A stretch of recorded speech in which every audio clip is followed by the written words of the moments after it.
presented by Vidhan Music. Music.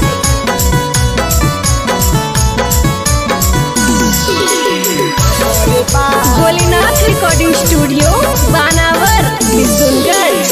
घूमेली छौड़ी जींसा पहिर के चलेली छौड़ी हिरनी के चाले। अरे बाप रे बाप, अरे बाप रे बाप, हम तो देखलिए टेम्पू वाला के साथ। अरे बाप रे बाप, हम तो देखलिए टेम्पू वाला के साथ। अरे बाप रे बाप, अरे कबो खियावेला चौमिन चाटे। अरे बाप रे बाप, अरे बाप रे बाप, हम तो देखलिए टेम्पू वाला के साथ। अरे बाप रे बाप, हम तो देखलिए टोटो वाला के साथ। अरे बाप रे बाप।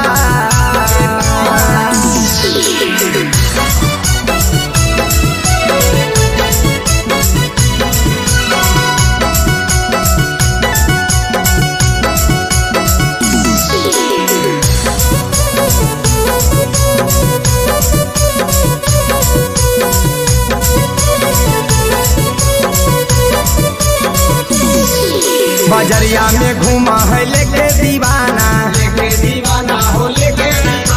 घरे से आब है करके बहाना।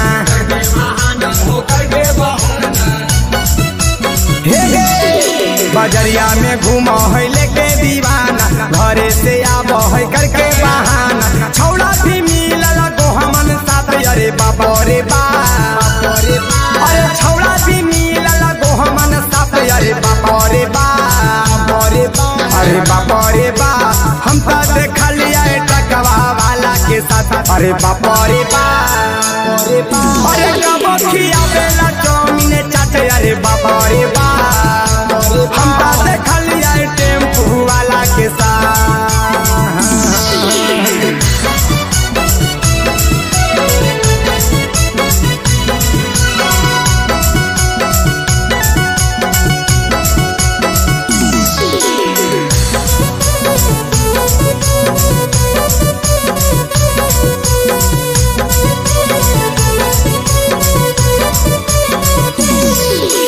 आजकल के छौड़ी है फैशन से चूर हो, राम निवास राहुल भैले मजबूर हो।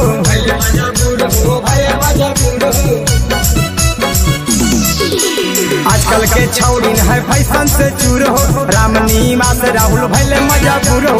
पहनेली छौड़ी कपड़ा हाफ। अरे बाप रे बाप, अरे पहनेली छौड़ी कपड़ा हाफ। अरे बाप रे बाप, अरे बाप रे बाप, कल्हे देखलिए बलुरवा वाला के साथ। अरे बाप रे बाप, अरे कबो खियावेला चौमिन चाटे। अरे बाप रे बाप, हम तो देखलिए टेम्पू वाला के साथ। भोलेनाथ रिकॉर्डिंग स्टूडियो बानावर बिशुनगंज।